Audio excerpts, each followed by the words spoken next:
Welcome to R Mochi Podcast, the only podcast rated R for Robin. This is podcast number 18 with Zunaira Arshad. Am I pronouncing that correctly? Out of 10, how am I doing? Yeah, Zunaira Arshad, yeah. Awesome. Zunaira, you work at Drive Capital, correct?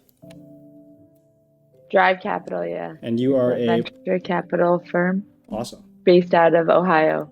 Yeah. Nice. And you said so you're back in Ohio. Been traveling a bunch the past week, and for your work you're generally traveling like a shitload.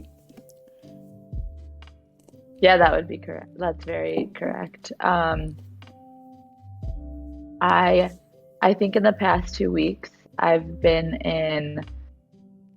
had a day in the office on Monday, and then Tuesday through Thursday in New York, came back Thursday morning from New York to Columbus for the day, then flew to LA in the evening. Mm-hmm. Came back to Columbus on Sunday. Monday was in the office.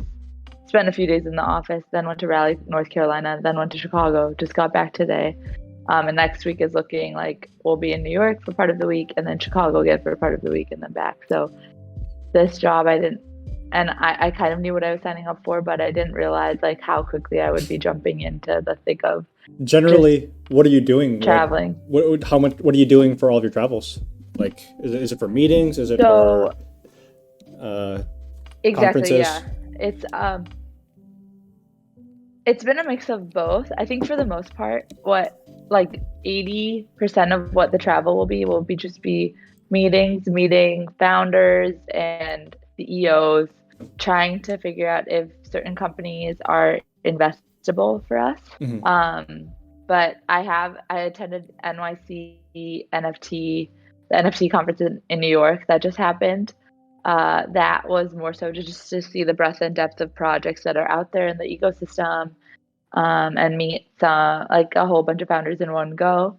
But and then there's some board meetings. So like companies we've already invested in, and they're like they have their quarterly board meetings or annual board meetings, and then we go and we see the progress of how the company's doing and like against their KPIs and objectives and key results. So you mentioned it's cool. You mentioned an NFT conference. Is there much of like a venture capital like is there much of a venture capital market in NFTs right now? Is that something that's happening? I think a lot of the traditional VCs are trying to understand how to interact with the blockchain and crypto ecosystems. Mm-hmm.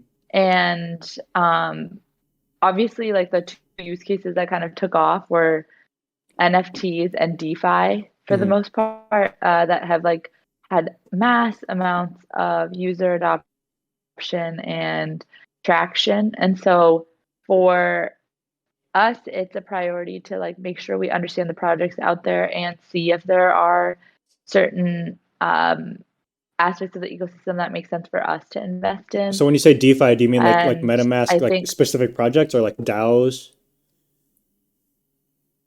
I think DAOs for us at least is like this next arena that we're looking into more. We're looking into DeFi in like everything from staking protocols, things that help build out the infrastructure for payment solutions, wallets, everything. Yeah, like What about like anything swap that kind of exchanges? goes along with it. Because swap exchanges have been messy the last So couple months. I love that as a problem to like look into. I mean, you know, like there's a lot of obviously there's a huge regulatory arena that comes into play when we look at these projects. There's also just like level of longevity of a project and what we think will outlast, because the investments we make typically have a way longer life cycle, right? We go from seed, which is the earliest stage, like usually like a very small number of just a founding team and maybe like one or two early employees, an idea, people who haven't really been able to build out their teams yet, and so like it's even build like out their it's like pre-early adopters. very early. And then we go all the way to like pre-IPO investments, which is companies that are going to go ideally public. So they're in the last rounds of funding, and then they're going to be able to like exit. And so, I mean, the check sizes also differ. You go from, I think, like, I mean, a lot like venture dollars are constantly being injected into all of the startup ecosystem right Hmm. now, like all types of startups and all verticals. But you might see like a $500,000 check up to like maybe 75 million or higher. But it just depends on like the life cycle of the company and how much proof they've been able to put out in the market. So Hmm. for blockchain based companies and crypto based companies, I'm trying to figure out my thesis exactly around like how much it makes sense for us as a firm Hmm. to like what life cycle we should look at for a project. Obviously, we'll look at all of them, but it's just in the crypto ecosystem, projects have mass amounts of traction, like really quickly sometimes at a Hmm. very escalated scale that they also not might not be like durable, right? So swaps, like we have Uniswap, we have Sushi Swap, we have other types of projects that are trying to like overcome, you know, uh, gas fees and a lot of different mechanisms that'll make it easier for to onboard users. They're trying to hide kind of like the blockchain piece and the crypto piece from a user so that they can onboard people who are just really not crypto native. Hmm. And you know, who knows which one's going to come out on top, but the market defining swap is where we want to be then, Hmm. right? There might be ones that are like well past wanting to even raise from traditional VCs too. So we're not necessarily looking at we're not going to push someone to take our money, right? Yeah, yeah. Because there are other ways of funding, and we know that from crypto, people are funding through token sales, and they're not even going through like traditional VC rounds, so and funding. So it's a really interesting kind of area to play in, right? Because a lot is being invented too. Yeah, yeah. So is Drive Capital currently invested in any different in any crypto startups, any crypto initiatives? No, so me along with like a few other new investors, like we and some of our GPs have all and do intend to continue looking in the crypto and blockchain space, Hmm. but we personally haven't actually invested. So a lot of the things that we've invested in that, projects that might or portfolio companies that might be people might be more familiar with include like Duolingo, I use Udacity, Duolingo. I need to a be lot of more attentive for yeah, that. yeah. um, Root, which is an insurance play. Um, there's Olive, which is huge in like the healthcare space. Um, so I mean, we look at robotics, AI, ML. Uh, there's really we're thematic investors, so it's whatever like the investors are interested in. I have a background in blockchain and crypto, so I'm interested in looking at blockchain and crypto products. I also have a background in healthcare, and an interest in healthcare, so maybe I'll look at the healthcare market, Hmm. in the future too. So we're not held to any one area. We are able to like go deep in the areas that like we understand, have an interest in, are ready to like obsess about and learn about. And I think crypto is just like a fascinating ecosystem to continuously keep tabs on. It's hard to also. Yeah, So I much is imagine. being invented like constantly. Hmm. So Yeah, so one thing I was kind of wondering about, just like, so there is just like the blockchain space and like keeping tabs on, you know, currencies, swaps, different utilities for just like the decentralized financing of things. But like with companies that are focused on with blockchain integrated companies that are specifically kind of focused on like the medical space, on journalism or something. Do they have? Is that looked at differently as an investment option, specifically because it's in the blockchain space, or what could it be seen similarly to other platforms that are in the space. So like, could we compare like what was like the big uh, blockchain uh, the big blockchain thing for reporters, and I know it was a consensus thing. Civil. Civil, yeah. If we like compare Civil to like a CNN news source thing, or a would those be seen in similar spaces because they're related to news, or would it be seen differently because it's on a new like blockchain technology? At least in your opinion. So the way I think, yeah, I think so. I'll speak for myself and not for like Hmm. my firm because right now, so just to give a little bit of context, I actually just started there um, Congratulations. 2 weeks ago, and I am obviously jumping into the thick of things, but also uh, really, you know, trying to develop my own theses Hmm. to just be a better investor. And I'm coming from the startup environment and startup ecosystem, and I actually set up my own consultancy. And I worked with a lot of early stage startups that way prior to coming into the investing side. So this is like where I'm developing my thesis. And then I'm also developing like my understanding of how I could be an investor in this space, given like where I invest, the team I invest with. Hmm. And when I start to think about and see the projects that are kind of like taking off, um, there are certain ones that I think are going to have way more traction and stickiness, and that's because they don't have as they like kind of hide the blockchain piece Hmm. a little bit and the crypto piece. So you might really be interacting with a crypto platform, but on the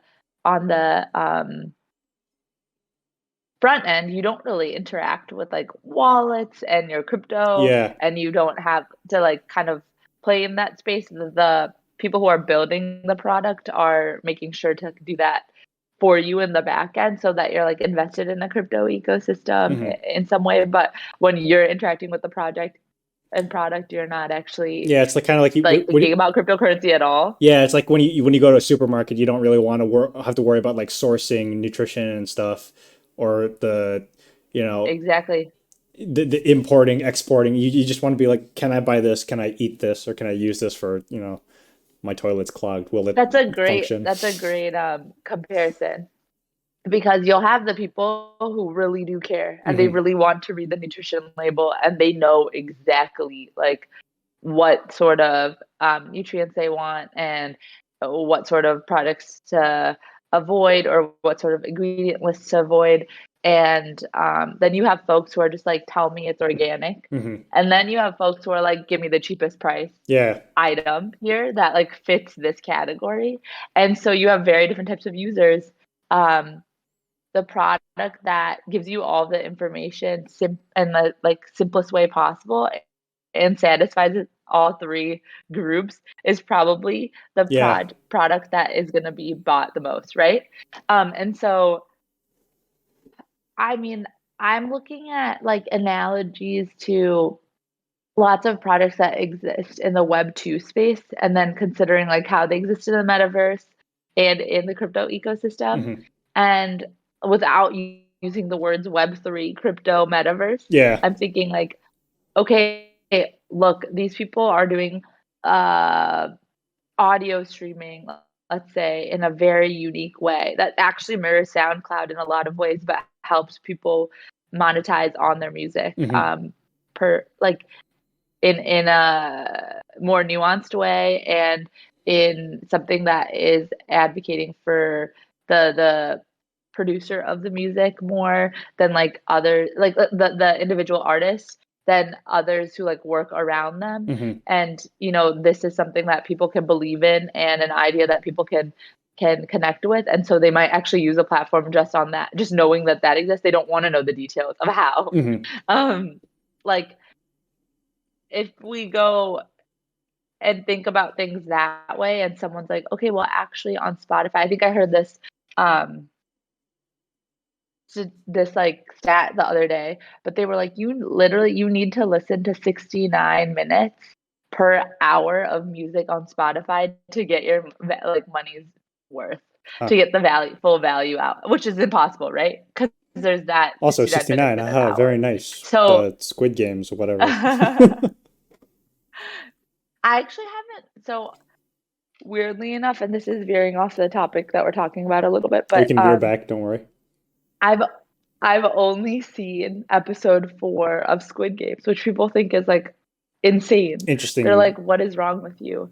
I'm totally the person that I think often will take exactly what I need from a book, movie, like a series, and I won't focus on finishing it from end to end. There's certain things I finish from cover to cover. Hmm. Um, and those are probably like really powerful, really worth my time, Hmm. in my opinion.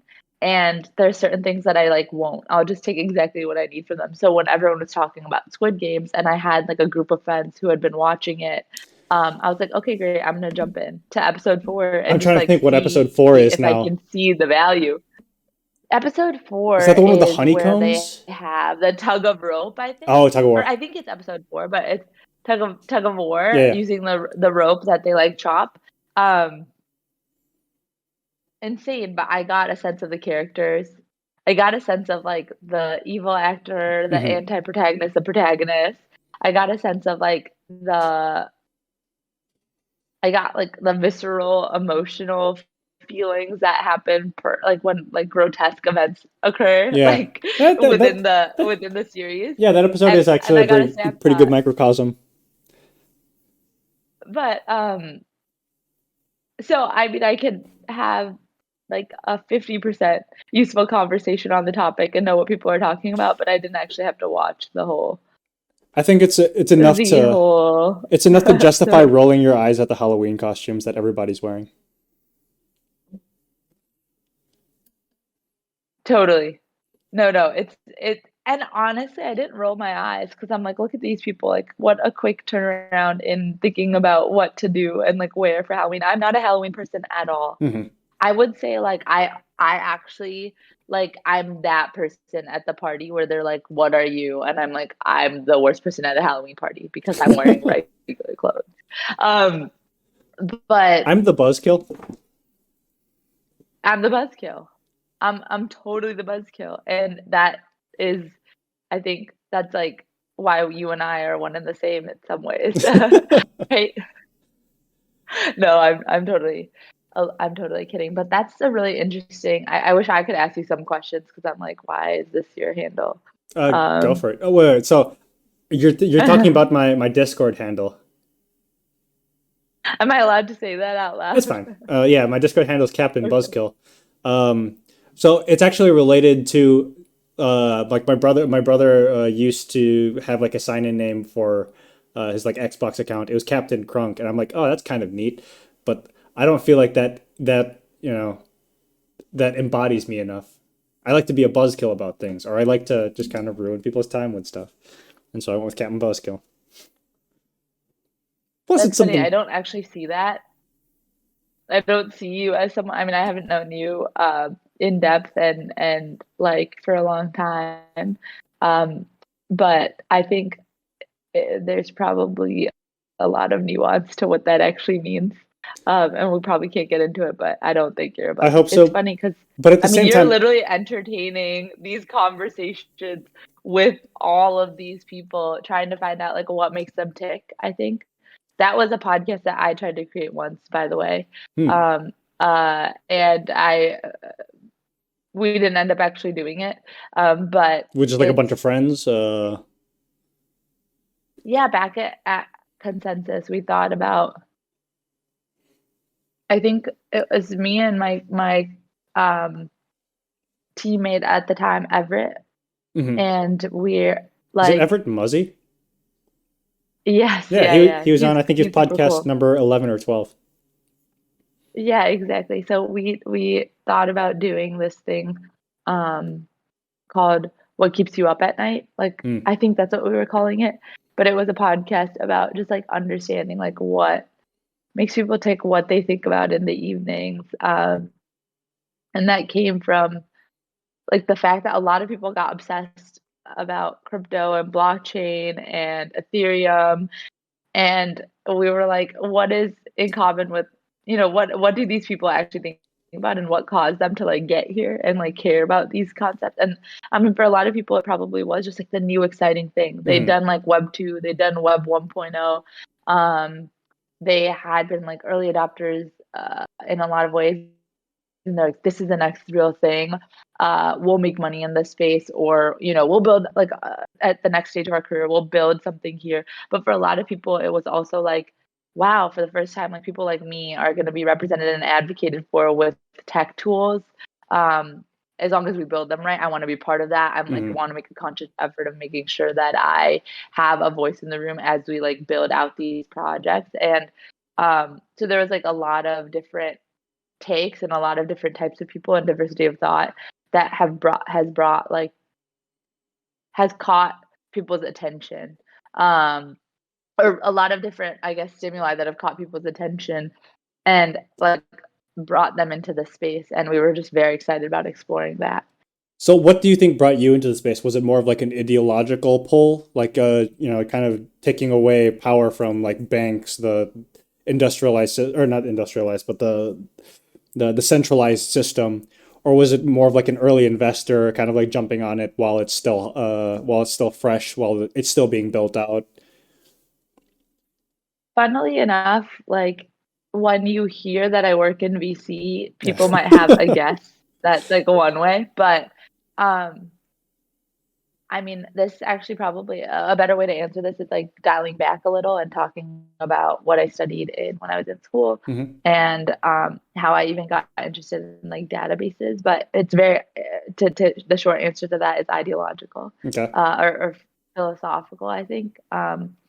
When I think about like my point on this earth and in this life, I think a lot of it, like a lot of what motivates me, has to do with purpose, and making sure like I have some sort of positive uh, impact. And I think we measure impact in a lot of weird and arbitrary ways. Hmm.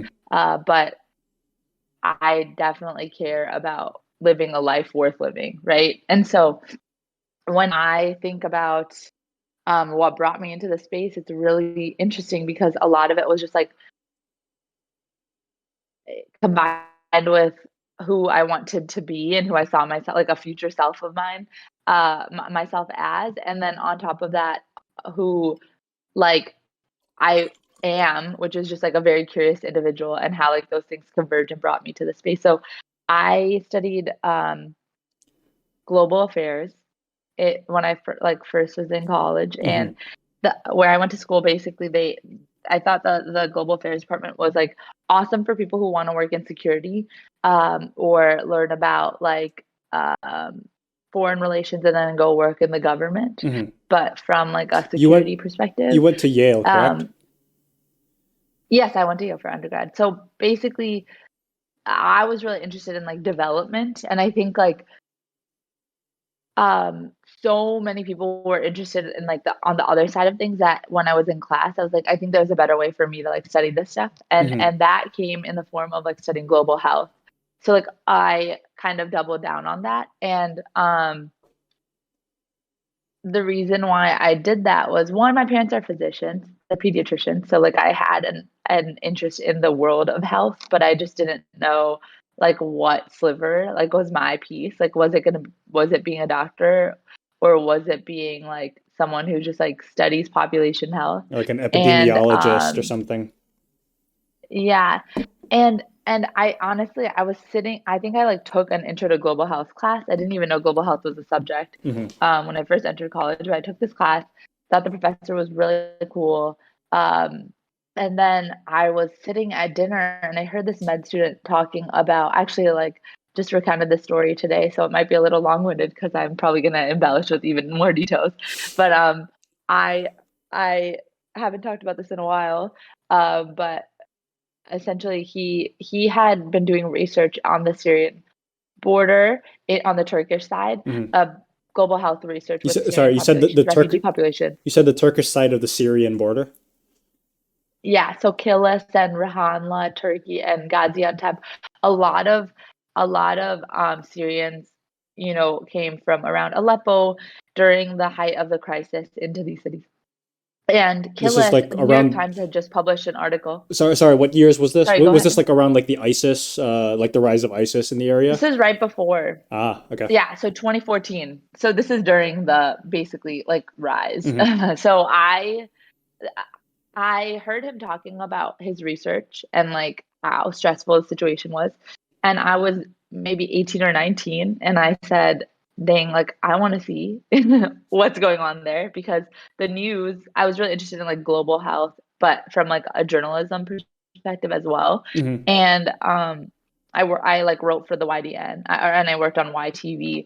So, which was the OTV at the time. It was just, I literally was like, okay, I concocted a plan. I'm going to go with this med student when he goes back to do like more of his research. Hmm. And I'm just going to tag along. And my college, everyone was like, you're crazy. Like, you can't go. This is like a crisis stricken country. It's literally one of the most dangerous places in the world. And I like told my parents I was going to Istanbul on spring break with a few friends. And actually, we just went to the Syrian border, which was insane now How that I happy think were your about it. parents about that? Um, oh my God. They were like, we're gonna disown you. You are not putting yourself in like safety. You're putting yourself in danger and like how could you not tell us and this and that? And I was like, dang guys, like you just don't understand. Like, do you know what it's like to be in like crisis stricken situation or like, have you seen this? And they're like, yes, and you have. We are of Pakistani descent. So they're like, you've been to Pakistan, like growing up a lot. Like you've seen these, like, but I literally it was a whole new world, right? Like there were barrel bombs and like shrapnel and like children, like causing like children to have like brain surgery because there was a barrel bomb that like blew up way too close to like where they were playing Hmm. or um there's a lot of like psychological trauma associated with obviously like this refugee experience and I went and I saw all of it and I was like I need to care about this and learn about this and something one of the doctors who was there working in the polyclinic said to me was you can use technology. Like we need because we don't have enough talent, like we actually need more like tech implementation here to help us. Like when Hmm. there's a body that is in the field, we can't actually send out one of our five doctors down there to like grab that person because like they tend to snipe physicians right now. Medics, Or yeah. like physicians are yeah. So we need like a machine that can go and like pick up like locate where the body is and pick it up safely and bring it back to like and ideally it's durable and can we can do that Hmm. rather than sending one of the few physicians who are left in this region like out and into danger. uh there were people who said like I mean I attended I, like along with these physicians I went and I sat in patient visits and there was a gynecologist treating like a geriatric patient and like obviously their specialty like and their training had nothing to do with like the patient population that they were serving. Hmm. And they, on top of that they spoke a different language. Sometimes they were like Turkish physicians treating Syrian patients. Turkish physicians speak Turkish. um Syrians speak Arabic, so in the Shami dialect. So like they weren't even able to like they had 15 minutes and have to communicate medical history, an event that's happened, like communicate allergies, Hmm. everything to figure out an approach, a Yeah, I medical don't imagine there were approach, and a translators like diagnosis. readily available in every single Yeah. location. And at home, my parents had been talking a lot about electronic medical records because they had to implement them in their practices. Hmm. Begrudgingly so, I think, because they're in that generation that's like a little less tech savvy. So I got really obsessed with like learning about electronic medical records. Hmm. This started a 3-year long process of me like obsessing over this one thing, and people are like, "This is the most boring thing to obsess over," but okay. Um, I guess this is your like thesis and what you want to study. I actually eventually switched into studying molecular biology as well, and so I like doubled down on like science and health, and I um, as I was graduating college, I was like, okay, this could happen a few different ways. I care about social causes. Maybe I'll go to law school. Maybe I'll go to med school. You know, the paradigm of I should keep going to school because that this is like why my parents work so hard and Hmm. send me and like to these educational environments. Like they want me to keep going. So I even took the MCAT, I took the LSAT. Like I prepared my Shit. applications for all these things. And I was like, wait, it was senior year and my friend John, he goes, we should like pitch your thesis or like this electronic medical record implementation to this startup pitch competition at the startup pitch competition. And I was like, sure, let's go. And it was the first time like I've created a deck, I've like made a pitch, I spoke about like what I was doing, and like I talked about like a real world like application to building it. Mm-hmm. And it was like it was like I finally got bit, right? So I was like, I need to work in tech. Before I go to grad school, I need to like go and work in this like innovative space where people are just building things and taking an idea and like making it be something real that they can use. Mm-hmm. Because I want to build this one thing, this electronic medical record for refugees populations. I was talking to someone, um, a family friend, talking to a lot of people trying to figure out like where to work. And I looked at places like Google. I looked at places like other like incubators for social impact. Like I didn't even know what a startup really was, right? Mm-hmm. Like Google is not a startup. But I was like, I just need to work in tech. Um, the I imagine you did like a outcome couple of rounds that of was like multiple like Peace Corps initiatives. no, I definitely didn't go. I didn't apply to the Peace Corps at all. But yeah, I would look for things like that and Yeah. for people like that and see, okay, who's an engineer, who's actually building something. I tried to convince John to come and build this thing in real life with me, and he was like, "No, dude, I already have my like actual startup that I'm already building." No. But I'm glad you really liked it, and he's still one of my best friends to date. So he I mean, I just interviewed, talked to so many people, and like someone I grew up with in Peoria, Illinois, when my parents lived there, like before I moved to the suburbs of Chicago. I think we moved when I was 4, so like this is like way early on, but someone I've known forever. She goes, I work at this place. There it was co-founded by the co-founder of Ethereum. Um, and there's a project where they're trying to build a distributed ledger, like electronic medical record system on the Ethereum blockchain. And I was like, half those words I don't know what you're talking about. Like, But the other half is exactly but what I I'm was so looking in. for. Yeah. So, but I was like, but I'm so in. Went, had a conversation, took the job. Long story short, didn't really that startup kind of fizzled really quickly because there were like co-founder disputes. Mm. And I just think generally like it was really early to Hmm. be thinking about an electronic medical record in the blockchain Well, for a space. long time, it was Um, really just like come up with as many plausible ideas, not even how many are exactly. reasonably attainable in a short period. It's like at the 2000 like 17 to 2019 like period was all just about like can we get interest in this for people to build out to want to build out the technology. Meanwhile, consensus will build out the tools for everybody to try to build things. Exactly. Exactly. I mean that was what was going on. Hmm. But I thought there's so much in this space I don't know, and there's a lot that I can learn by just like writing about it and researching it. So I started doing like market intel research and like writing a newsletter about it. And I just kind of doubled down. I went to Joe and I was like, I still want a job here. Like I know I'm not going to be working at this project because it's not going to really probably see, itself through to the next quarter. And he was like, you have 6 weeks, like find a job if you can, like you can Mm. stay. And that's what I did. So a few years I kind of just did that, and I learned a lot about, took on a bunch of different roles, learned a lot in every single role. And then I was like, okay, my parents really want me to go to grad school, so maybe I should consider going to law school. I did research with someone I knew from undergrad who was like this brilliant like future uh, professor. She's like on the market to be an academic, and she's insanely smart, and she was studying like corporate governance, and this is during like right after the BLM movement, and Hmm. so very recent. But I was like, okay, for a year I'll kind of do that, and I'll think about DAOs too, because I was really interested in like governance in general, Yeah. and DAOs was a concept that was just popping up. Realized, okay, law school is probably not for me during this year, and What would you have gone to law but this school was like a for? really Because you cool. mentioned it a couple of times. I think I would have done like either like more refugee advocacy or Uh, like like I would worked in tech and like uh intellectual as property. like I would want to be a counsel, like someone at chief counsel at a startup I really cared about. I still wanted to work in I the see. startup Okay. space, like down the line of business. I think that was more so to find like something to appease my parents who were like, how would you stop going to school? like we don't understand that The real question, as are a you an only concept. Like child and what do does you that mean? have all of their expectations on you? I'm an only child, yes. Okay, yeah, there you go. And they also are like probably the two people in my life I'm most inspired by, and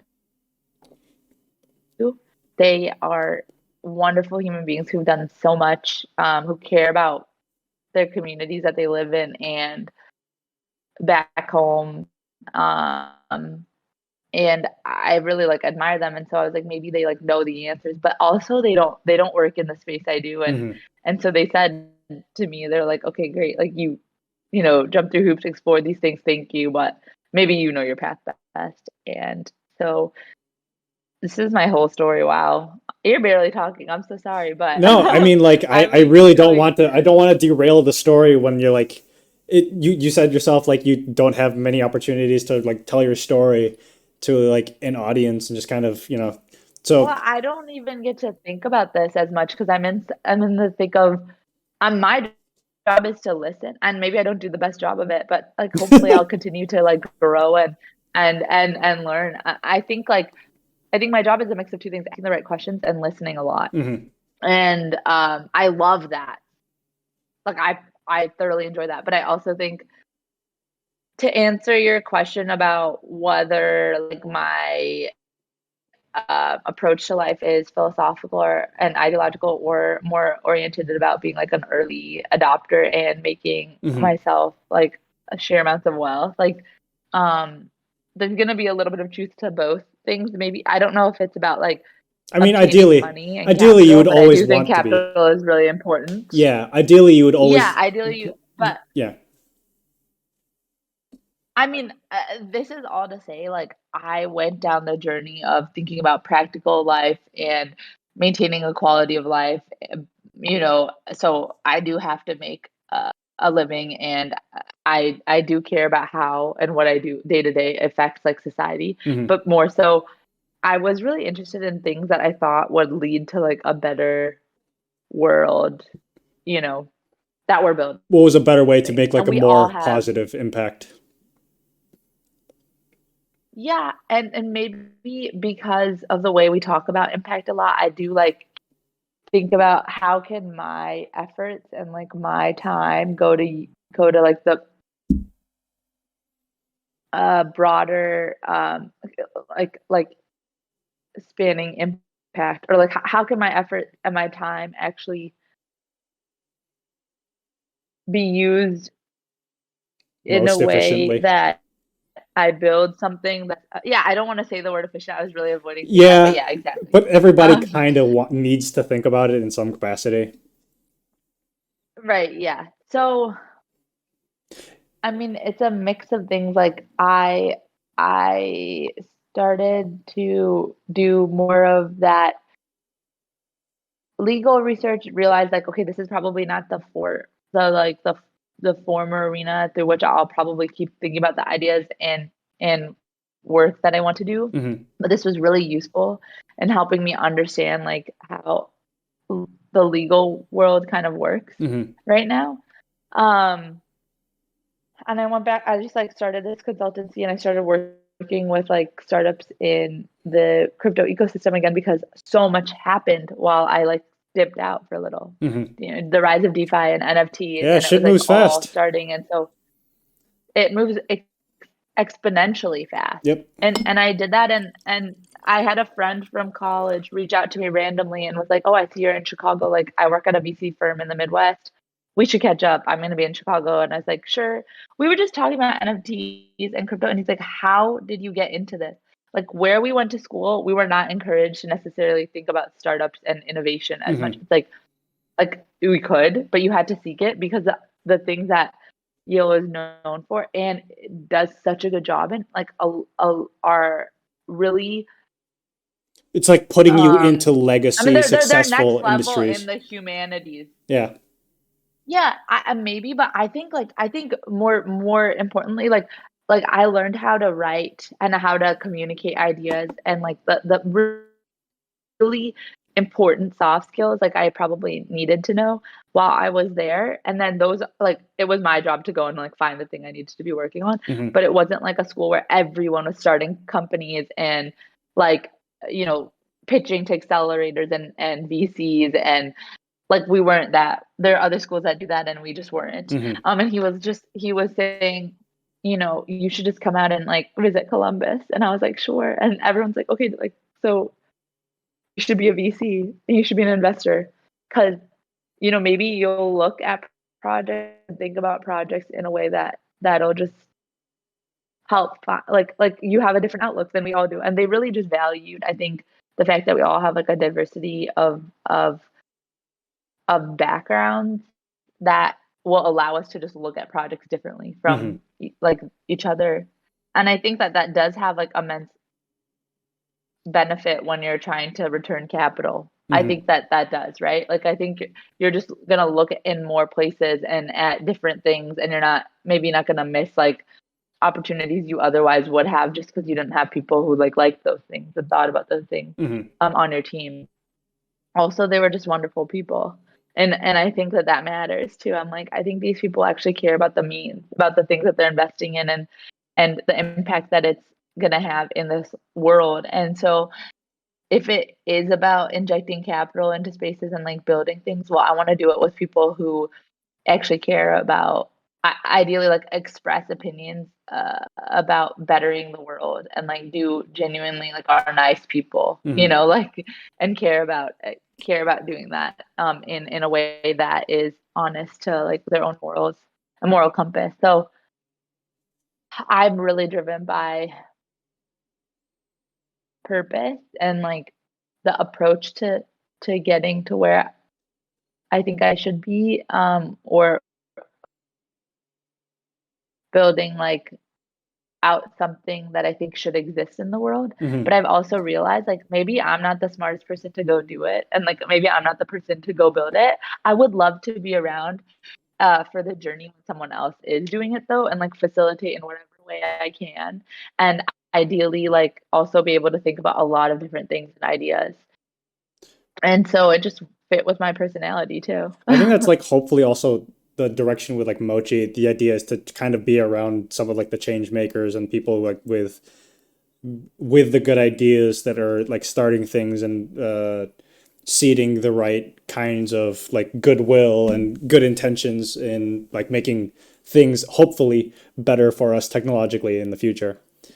Uh, and like with that, so are you participating in the Mochi Grand Prix? Do you know? No, I'm not actually sure exactly what that is. So tell me about it. Yeah, apparently. So it's a new it's like a competition that started in Mochi. Where we're trying to get like tangible artifacts of like participation, things people are doing in their journeys, to kind of show like how they're improving, and we kind of directed it at a theme. And so this one is like the Leaf Grand Prix. It's kind of themed around the Mario Kart. If you ever played any of those games, they've got like the Leaf Cup, the Star Cup, the Flower Cup, the Mushroom Cup. And so like the Leaf Cup, it's around green sustainability, Luigi. I don't know. And so That's awesome. I'm participating in it, and there's a I don't know if it's an ETH prize or like a cash prize for the top three. I am not a judge, insofar as nobody is technically a judge. I think it's like a thing. Everybody who's participating votes on. They get placed first, second, and third. And like and so you kind of gear your journey around something in the green space, be it like drawing a leaf every day, creating some fantastical art piece, and your journey, it's supposed to reflect something that you're doing during the journey. And me and my team, it's one other person, is a friend from college. We started working on a written piece. I don't want to divulge too much, just in case it works and it's a good idea. But in terms of like what we're doing for the journey, we're like each either reading an academic research paper, or watching some sort of documentary related to sustainability, ecology, energy, the economics around it.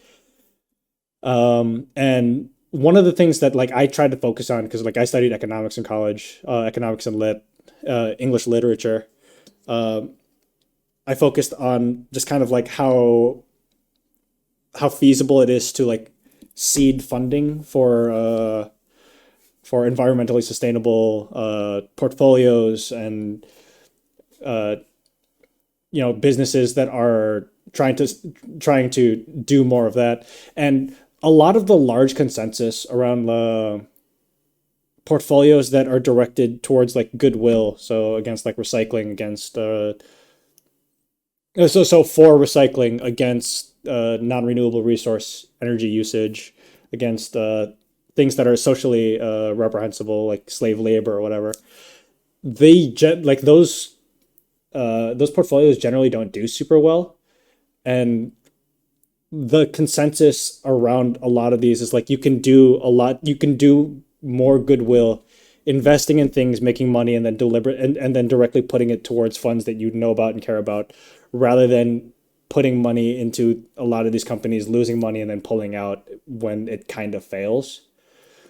And I don't know, it was really kind of a kick in the gut, uh, in terms of like, oh, what are some what are some like goodwill, some wholesome financial strategies we can try to employ to make the world better, as opposed to just putting things into recycling bins and making sure that we're not like participating in fast fashion. Is there something we could do with our dollars?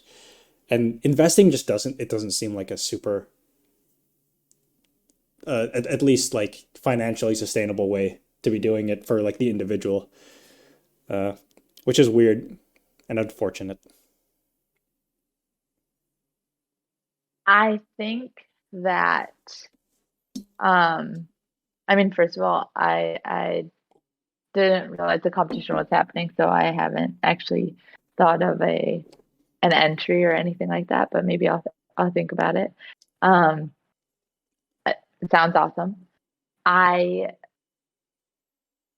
think about I think about the impact that you'd have. And to be completely clear, like we aren't impact investors in that like social Hmm. impact based investors. Like we invest that we think will make money also. Hmm. Like that also should exist Oh, in the world. I'm Like not. we I'm don't not. invest in I'm thin not saying. industry. I'm not saying that's what Drive Capital does. I'm just saying like this is No, just a no, no. thing that I know you're not. But I just want to clarify is like I think my I outlook is like as an investor to help projects and founders and invested in ideas that people want hmm. to use and like will help use systems like infrastructure based plays for the blockchain ecosystem, tools that'll just like help at a base layer for a vertical or an industry, Hmm. tools that will be useful, um, and people who will think about using them in a responsible way, but maybe not like things that directly have a social impact use. Hmm. Because yes, like when I make money from that, when my team where we get returns on those investments, then I have an opportunity to take that capital and put it in an area with concentrated amounts of it and put it towards a cause or a team Hmm. or in an area that I think like it'll service directly with time and Hmm. with like talent. So if I find an organization that really does know how to do green reentry for like in for prisoners who are coming back into society, well, dang, like they're doing an amazing job. Why am I trying to create a startup to do that? Hmm. Like let me give them my capital. These people who like know how to kind of do this So in are a you good saying way. your personal capital And or like and company investment into communities rather no, than no, my corporations? personal capital. Uh-huh, gotcha. When I make money and my earnings from like my day-to-day work, my like 9 to 5, not that I see it like that, but you know what I mean? Yeah, Like yeah. uh I get to take my dollars and vote towards what I think is gonna work too. Hmm. In my public participation aspect of my life or in my private life, right? Um outside of my professional like approach to making money. Hmm. So as long as I care about the means and what I'm creating, like I'm not going to invest in tobacco and alcohol and like um things that I don't want to invest in things that will be used to in nefarious ways to hurt people. And Hmm. so I think about the implications that like the things I'm investing in will ideally have. But I think I don't overthink that part in that like let's just make sure this is not built for that and ideally is not going to be used for that. Yeah, yeah. And it has a use case that is necessary for like a user who would use this thing. Hmm. Um and it's something that'll probably take off in like a very large market. Okay, great. I make money back. Now I get to use this money that I made for this purpose of like I'm down to live a good quality life, ideally, but not like an egregiously lavish one, Hmm. because that just doesn't cause me like immense amounts of happiness after a certain level. Um, I ideally will be able to like take that money and then put it to the use that I think like makes sense. And in the communities I want to put it to use in. Um, I wonder how that would like be awesome. feasible like community led you know think like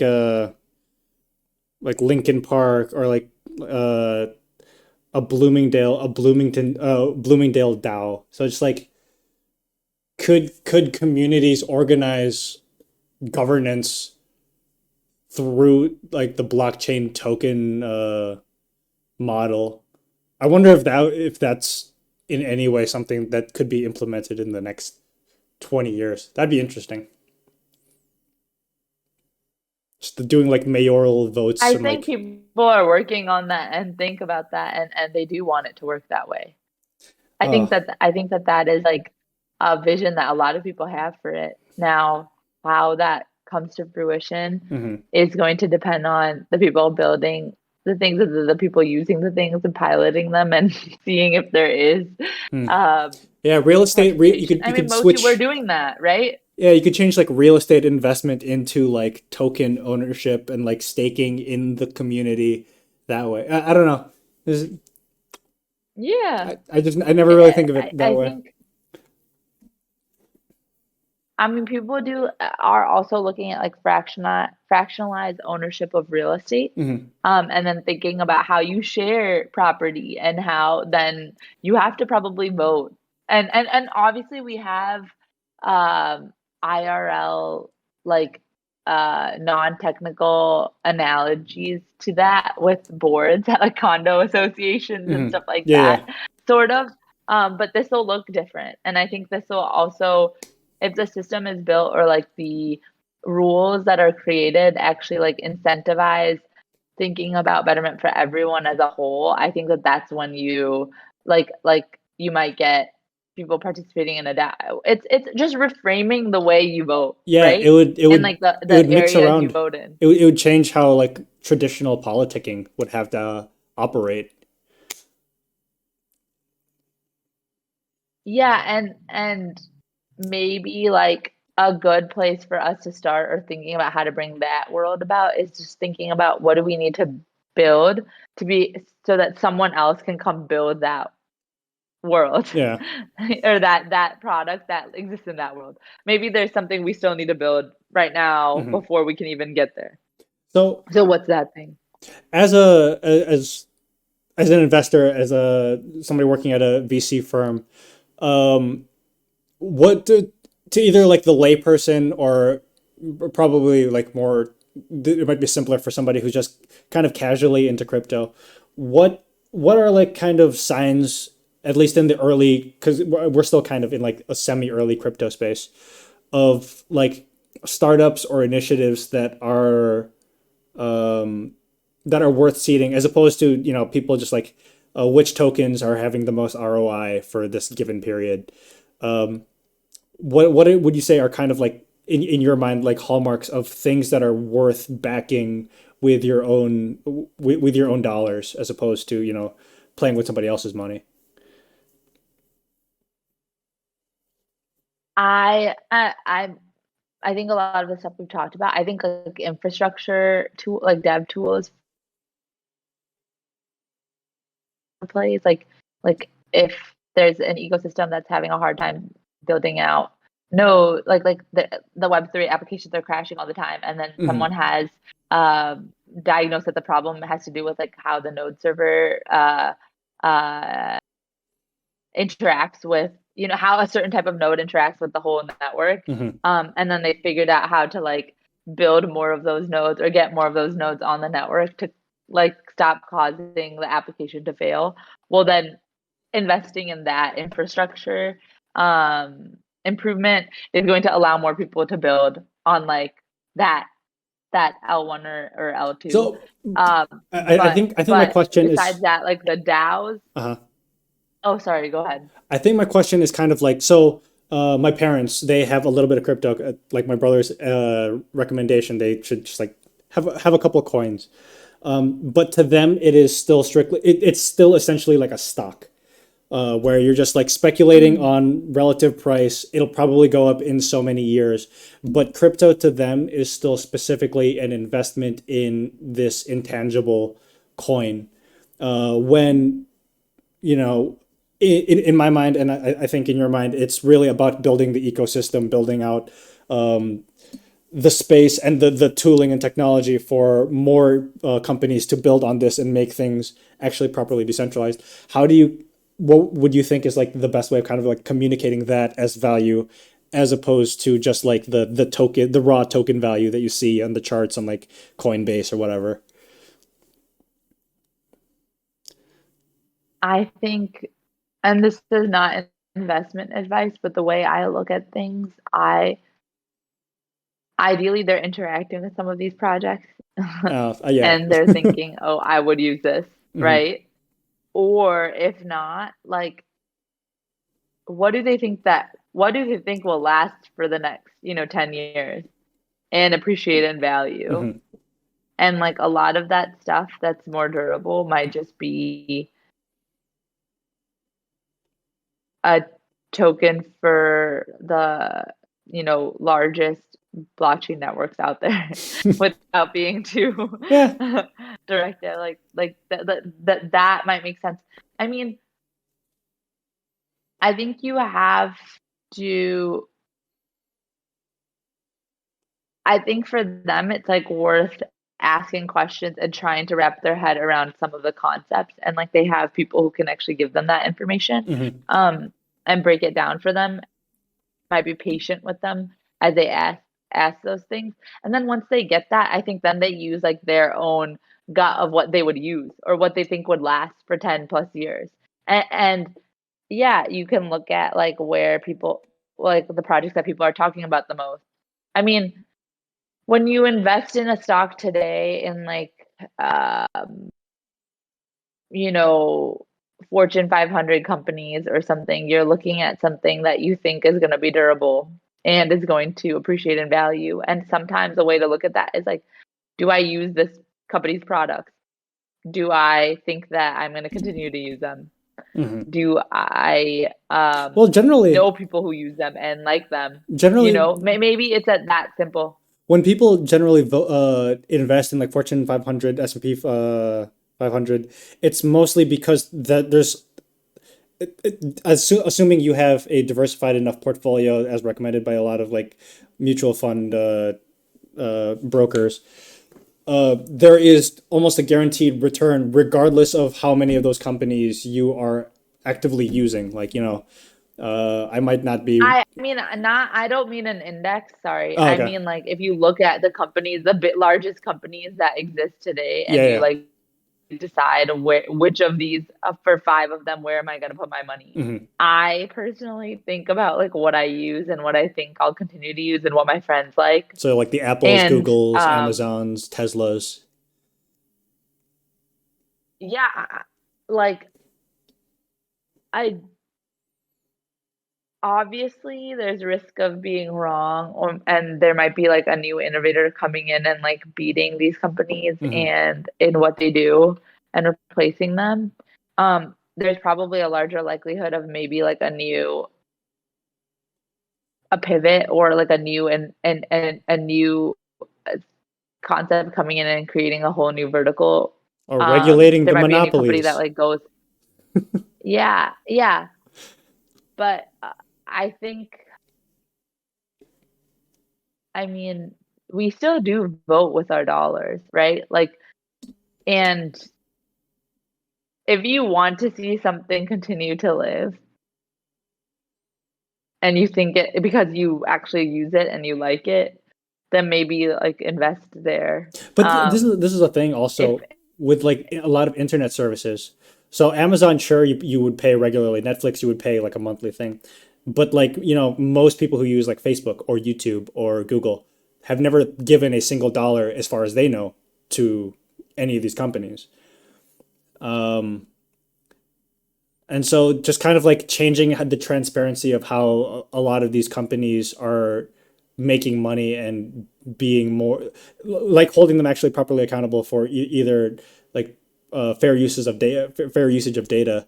I think that like will need to eventually change. And for like when new people get introduced into these spaces, I think that'll become much more pertinent for like competition's sake.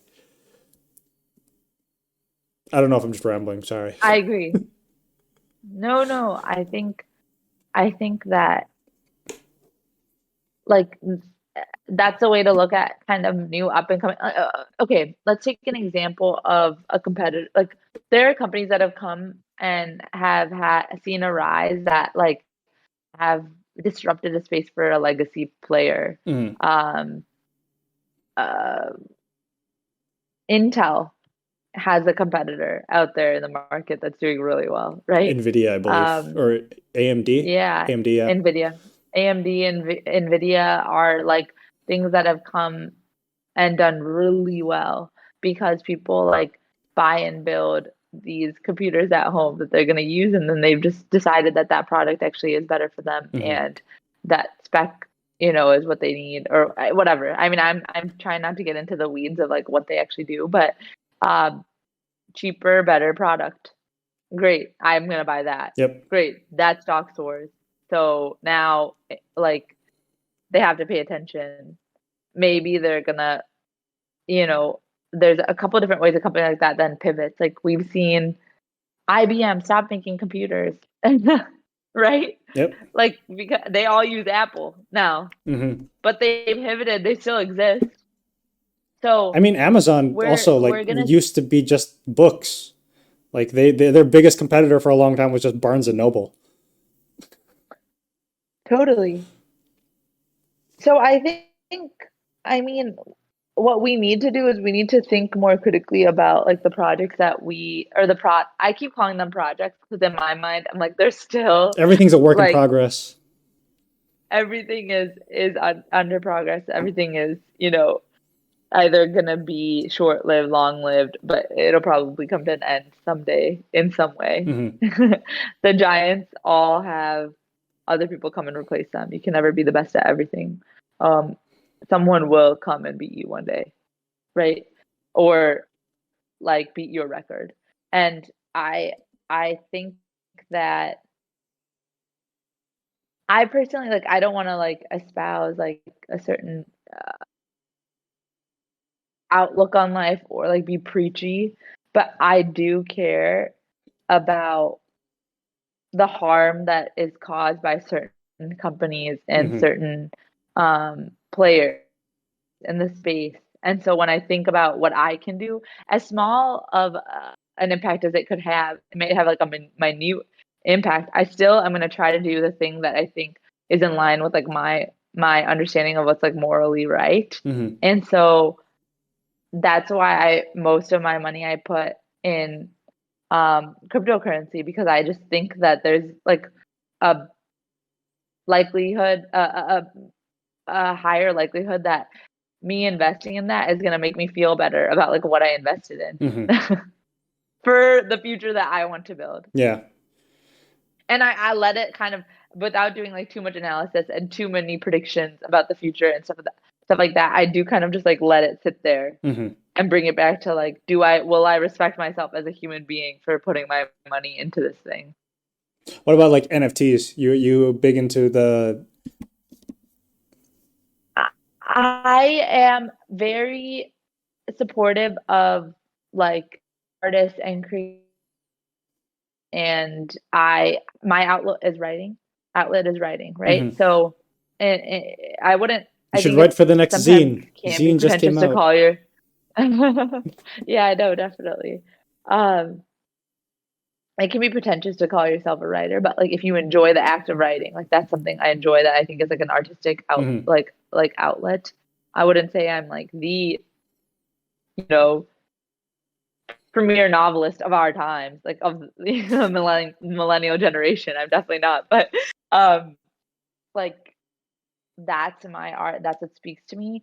I understand why people are gonna buy something online in like a virtual environment when so much of our lives are lived online, and you could have your own opinions on whether that's good or bad. Mm-hmm. But we that's someone buying something that means something to them. And a lot of people may be buying things that they think are going to appreciate as well, Mm-hmm. because they think other people also think it means something to them, or they just think it's going to appreciate. But there are also people out there who just like buy something because they're like, this is awesome and I want my name to be associated as like a patron of this thing. Mm-hmm. And I think like that's um that's a beautiful thing. And that's exactly like what our money does, right?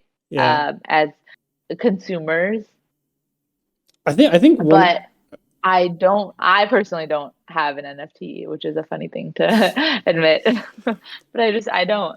I haven't found something that I've been so compelled to like invest my money in, uh because I think I need to be the owner of it. I think one thing that like really drives like right now, especially with like the NFT craze, and like crypto, just jumping into crypto space, for like a lot of people right now is like like one, transparency, and then two, FOMO. With like this is a new space. This is a lot of money that's being thrown around. We can see how much money is being thrown around, and if I'm not getting in on it, or if I'm not like investing in a thing that is clearly going to that in my mind might take off, you're gonna kick yourself for like that $300 investment that turned into $20,000 in like a year. And right now, like a lot of the value being conflated, the value in the artistry is being conflated with the mid to short term value of the technology, but like specifically within the like as an investment asset, as opposed to like, this is an art piece that's beautiful and like worth having. It's like, how quickly can I purchase like a Picasso, but it's not because of the artist, it's because of the space and because of the technology. How much is my little gallery going to be worth in like a year, you know? Yeah, I think that's right. Or that's how I see it. I don't know. I shouldn't put like a right wrong distinction on things necessarily always, but We I are free to think be wrong on this that's podcast. Don't something I worry. agree with.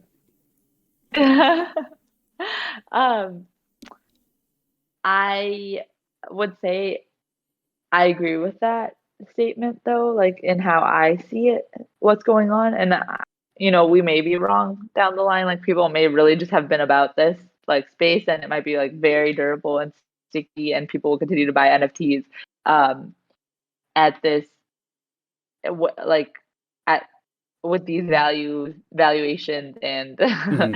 it'll just live on forever. Um, I don't think that's necessarily going to happen. And yeah, I think that's because I there are probably enough people out there like me who are like, okay, if I'm buying something, like I want it to mean something more than just like how much it's going to appreciate in value Hmm. for me. And maybe this doesn't actually mean that much to them. That being said, there might be like enough people who we do live in a virtual, like, look at us right now. We are existing mostly in a virtual reality for others. Like, when people interact with this, they're going to see us or hear us, and they're not going to physically be in the same place as us. And that's how our ideas are going to translate to them. We are effectively in a 2x1 matrix. So, but that might be reason enough for someone to be like, wait, I really live life like elsewhere in this like reality that I'm not actually in. Hmm. I don't romanticize that world. Like, I very much still, unfortunately, like, and I shouldn't admit this because I do care about the environment and preserving it, but like, I still enjoy physical, tangible objects Hmm. a lot. So like books, you know. Yeah, yeah. Um, I I like the sensory kind of experience, and so maybe a virtual AR VR situation will change the way I like think about these things. But I mean, in the world we live right now, like, I- I'm not sure that this is actually very durable. Like, people are not going to be that obsessed with NFTs forever, in my opinion. Hmm. In the way they look today, obviously, and I think that's like a very safe statement to make. Yeah. I'm not saying anything profound. I think one of the interesting But things right now, to me at least, for NFTs is that it's kind of like it's it's a more creator. It's very creator centric as opposed to the platform. In a similar way, but like to a greater extreme, it's very similar to YouTube, which like YouTube, it offered a lot of the same things as a lot of other video streaming services, where it's like you can put up your video, people can watch it, we'll put ads on it, but like the big thing for a long time, and it still continues to be one of YouTube's like biggest assets and strengths, is that the platform gives money to the creators like directly for just like being a prolific, well viewed creator. People are interested in that. And right now, the NFT space is like, if you're a creator, you don't need to like, it takes it to the logical extreme where you don't need to like have the licensing from that platform. You don't need to be permissioned or or flagged as okay by the platform to be able to monetize your creations. Granted, right now it's in, I'd say, a more limited capacity just because it's not geared, like, a lot of the NFT space isn't geared towards just like, everybody views it and nobody cares about the ownership, like where YouTube is. But I mean, it seems to me like that is something that could evolve more in the NFT space so that creators are able to monetize in a way that isn't like something that's going to be restricted by changes in the platform's end user agreements or their changes in advertiser preferences.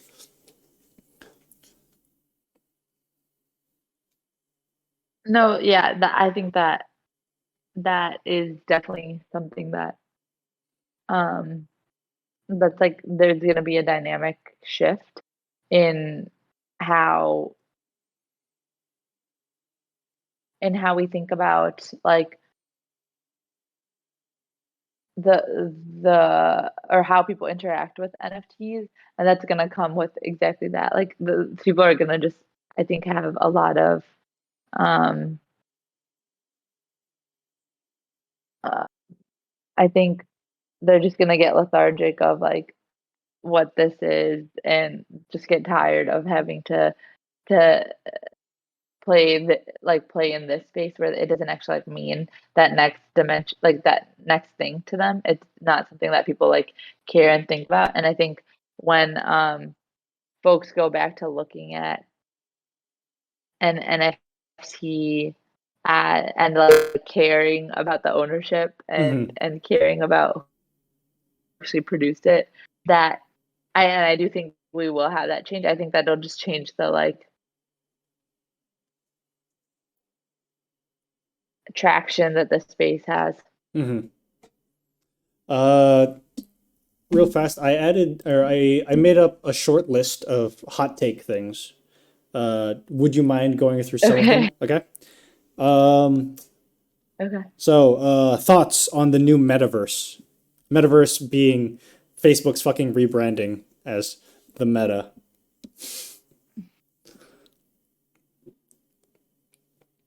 I think that Facebook does a really great job of taking literally anything that has some sort of traction behind it and just adopting it and being a vacuum.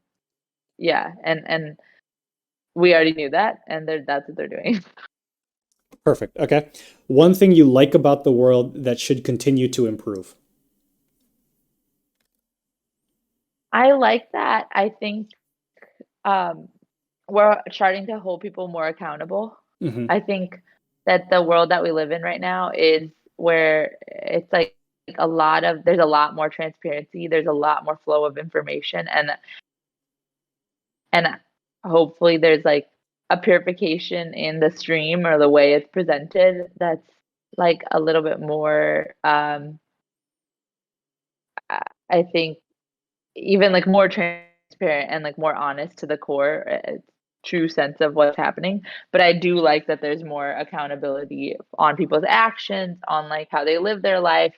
um that being said, I think there's still a place for like privacy. Hmm. So i I think as the world like shifts into this like very transparent, very open space, like there has to be we have to allow for people to have their privacy and like a Control of their little like bit of identity and stuff. personal time, like control. Yeah. Okay. And we're talking about those ideas. That's where the world is ideally going to keep going. Yeah. One thing that you dislike or hate about society that needs to stop. Cancel it. Doesn't need to be I abstract. think the It can lack of be empathy we have when we're okay. listening to other people. I think there's a lack of empathy. And so that's taking away from like human connection. I think like there's a lot of transactional approaches to like the way we talk about impact, monetizing things, Hmm. efficiency. It's like starting to take away like there's a little bit less of a sense of just like pure um like unpolished, like a pure and unpolished essence of It's like human to human people communication. and things. And we need to be kinder, and we need to allow people to like get themselves somewhere rather than tell them off. Okay. I would say Crocs, but this is also that's good. Uh, You don't like Crocs. Actually, no, I love them. I have a pair. Like I got a pair in the hallway. They're very comfortable at home. Oh. A guilty pleasure.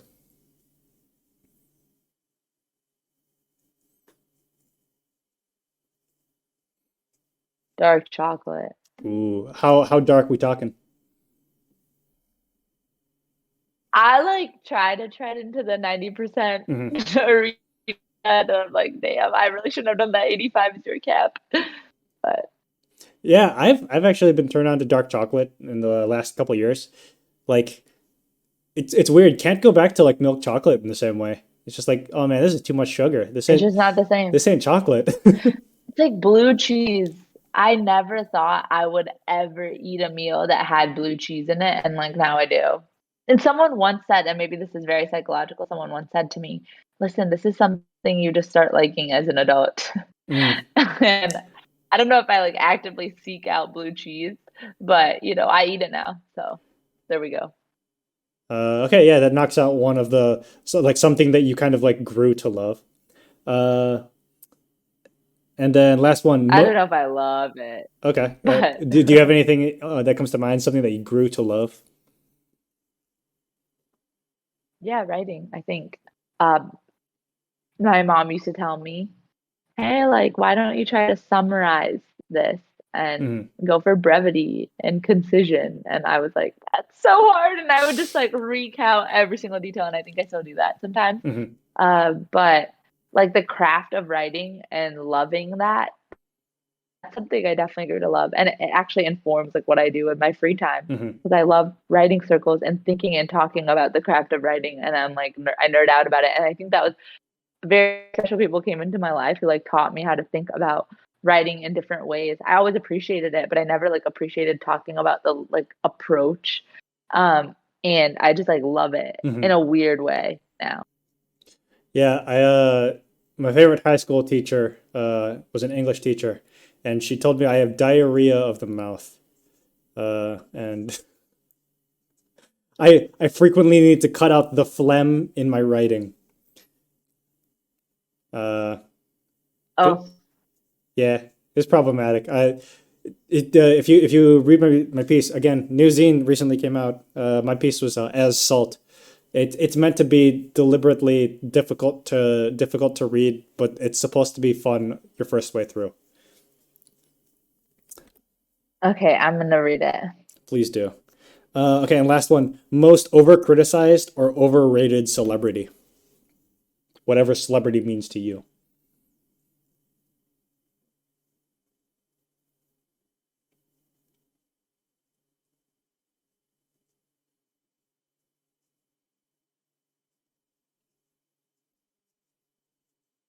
I'm gonna start with this one then. I'm trying to, yeah, I love it. I love it. I love the silence. Actually, let's lean into that and see if we can like discover anything surprising about ourselves. No, I'm just kidding. Um, I will let you start though. That'll buy Okay. me some time. Uh, I I definitely feel like Smash Mouth kind of is like it's a very like it's something a lot of people like to make fun of. Uh, but everybody, anytime you hear any Smash Mouth song, you're like, man, Mouth is fun to make fun of, but I goddamn it, I love this song. Like All Star, and then Now I'm a Believer. Uh, what else? There's like three or four songs, all of them in Shrek movies, and just like every single one was a banger. And but like everybody can just like, oh man, Smash Mouth, man, that's what are they, Nickelback or fucking U2 or something? I don't know. I'm not that great with. I'm not as big a music person as my brother. A lot of what I Yeah, I'm not appreciate huge comes on from music. movies. Hmm.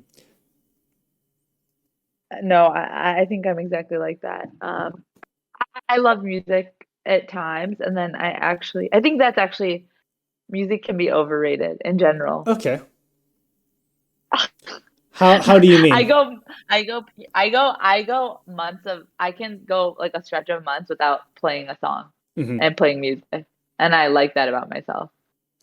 I don't want to give anything that much power over like my consciousness and like be stuck in my head necessarily. So then I do that exercise. Interesting. But I think an underrated musician though on kind of Hmm. uh this line a little bit more seriously is this woman singer who comes out of the UK named Joy Crooks. I think she's great. I mean, I don't think I think she's up and coming and she's great. I like her music. So I would definitely check her out. She has like Amy Winehouse vibes, Joy and then she's Crooks. also of like South Asian descent. Um, yeah, yeah, Feet Don't Fail Me Now. All of these are great. Oh, I love all of them. Nice. I would listen to like the second or third. Yeah. Yeah. Yeah, she's cool. Actually, I wonder if you would get the audio because last person I did this with, I think I did on Meet and they didn't get the video. Let's see if you can get it from the Discord.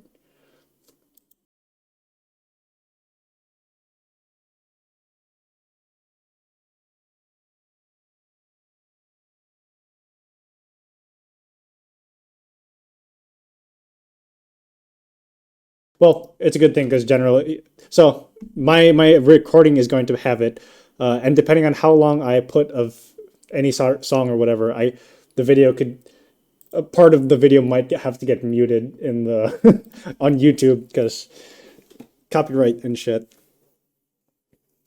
Yeah, yeah, totally. People should just check her out on their own time. Okay. So you mentioned you do a lot of writing. Do you generally do you do fiction, nonfiction? I mean, for a long time, my job was to write Hmm. nonfiction. So I did a lot of content writing and content strategy and um but in my for enjoyment, I do a lot of fiction, Hmm. short story fiction. I love um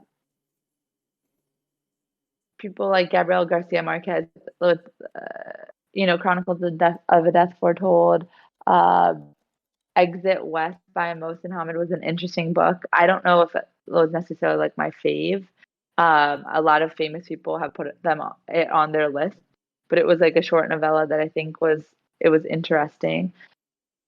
I like short stories in general. I like this guy Munto, Munto. Sadat Hassan Munto. He was like a prolific short story writer of the South Asian from South Asia, India at first, and then Pakistan during the partition. He writes a lot about the partition.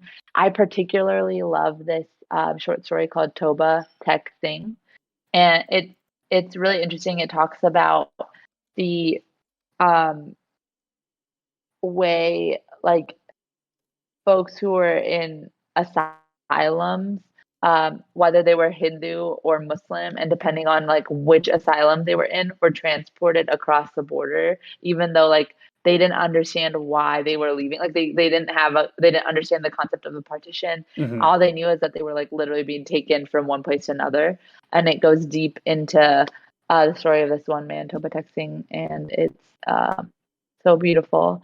I think that it also taught me to like look at the twist and look at how people can do what people can do with short stories. Like not always do you need to take a short story and then put a twist at the end. It can be like anticlimactic and still be so beautiful and powerful. Hmm.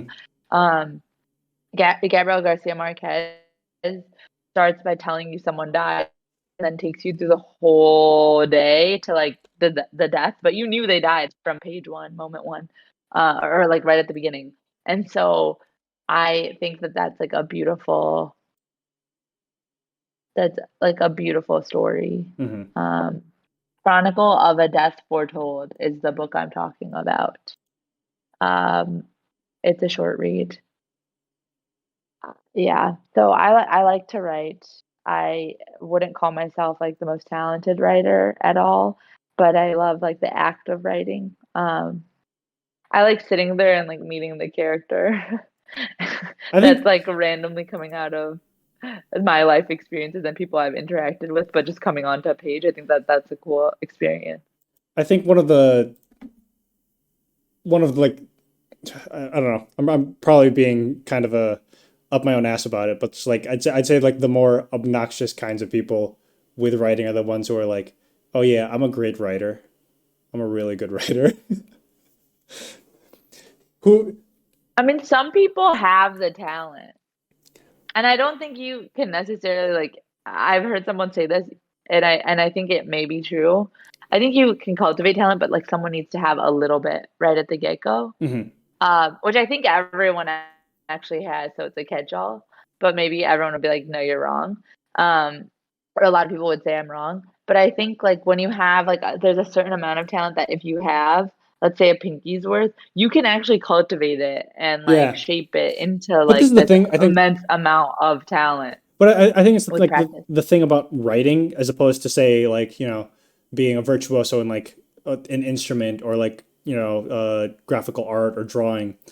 Like with writing, it's all about styles of communication and, to say that you're a great writer, and specifically with like fiction writing, being a great writer for that, like it's so dependent on the audience that's reading it. Whereas like, a person who's a really good painter or something, they could like if they paint like a person's face, they have like the technical skill. Uh, it just is readily apparent, and like they're able to do a thing. I don't know. I'm probably I'm probably just talking out of lack of expertise. Um, like I wouldn't understand like an MC Escher painting that had like shitloads of work behind it, and like comparing that to a high school student doing a portrait and saying like, oh, but this one's clearly a person's face and this one means something. I don't know. To me, the I know. written word is Yeah. it's so much more like it takes a lot more to get more out of it for an audience, for a person reading the thing, I I guess. completely agree.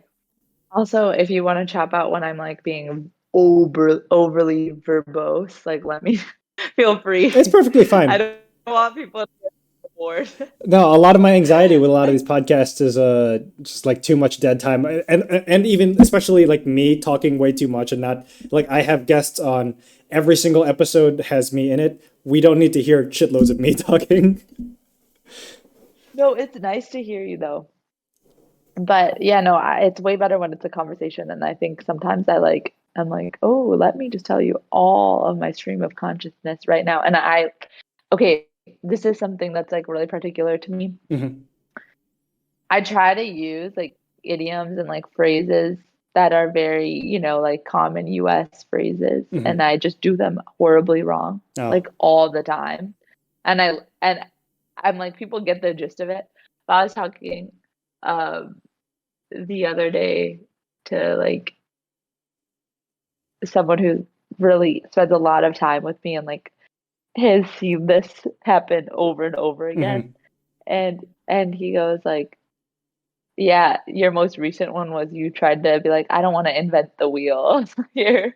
And he's like, Oh. you don't want to reinvent the wheel. You do want to invent Oh. the wheel. How epic would it be to invent the wheel? And I was like, no, no, no. Like, what do we use wheels for? I had a But it was just so funny. I had a friend in college. Uh, he's one of the best people I know. But like when we were drunk, would like often like fuck up just things we were trying to say, which is natural. But like one of my favorite things that I think he said was like, "Look who's the kettle calling the pot a black guy."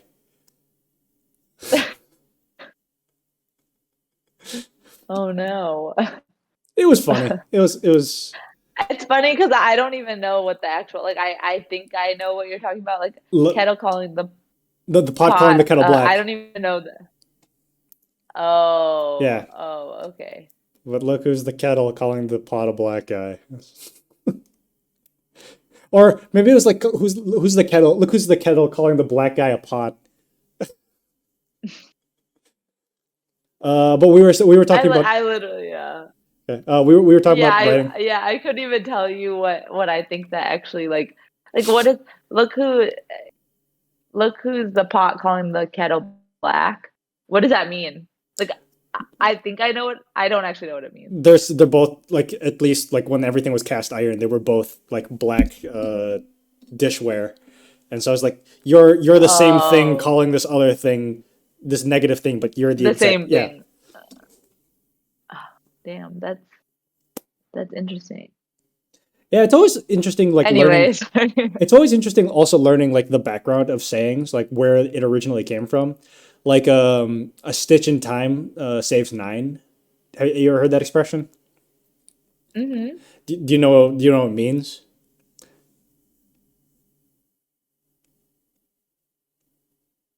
no. Uh, Wow. I'm really not doing well with this game. a stitch in time saves nine. It's like when you would have a hole, or when you would have like either a little Oh yeah. hole in a shirt. If you fix it, then it saves you from actually having to stitch like a whole big to patch up a huge hole. So just doing a True. thing when it's a small problem prevents a much bigger problem. That makes total sense. Yeah, and I probably could have thought a little bit more critically about what that meant and get come at that, but I just 5 p.m. on a Sunday, We're all on the spot. It's good. um,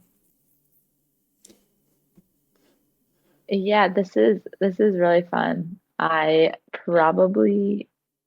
don't know what we were talking about, but we'll probably talk a little bit more and then Okay. should. So we were talking about writing, but we also just transitioned to like your involvement in Mochi. So you're batch three. You could talk about like Mhm. journeys, your team. Yeah, I can. So my like goal was to write every day. And I Hmm. think a lot of our team, like one person had meditation daily and then another person had um a writing goal as well, I Hmm. think. We did relatively well and there was a period of time where people were just like traveling and we were losing Uh-huh. lots and lots of mochi. Um You mean the and ETH or like or way or the something? East, the Yeah. East, yeah, yeah, the what we had staked, and I need to actually get back to that because I've been bad at writing for my person like on a personal front every Hmm. day, but I love I loved doing it, and I think it's really important to like have something holding me accountable. Hmm. I'm really curious, like I'm so excited to watch the path that kind of what this project turns into and how it's like iterating and growing and the community of people that are coming. It's very exciting. Hmm. Um, I think it's also like probably giving us a sense of like what a future, future implementations in education or other behavioral or group, activities might look like for professional betterment or, I mean, like there's so many ways that you can use something like this. Hmm. And we are, and a lot, obviously it's more purely social and to meet and to like better ourselves and to find really cool people that we can connect with and connect in the metaverse Oh man. or online. Yeah, But I definitely it's see like cool. the use case of like an enterprise version of like this accountability social space. But man, I don't think I'd like to have to like work in a company where like every single one of your KPIs is being measured by a fucking little rice ball, you know? Let's talk about the flavor you chose. Like, I have mango. I love mangoes. Yes. They're very, very prominent in South Asia, which is like where my family is from. Yeah, I mean my family's We have Filipino. different types of mango. Yeah. We're like all about the mangoes. Mango's the shit. So Mine's what's your flavor? I went with lychee. Um, Oh, we love lychee too. yeah, I mean, That's such a thing. Like we love.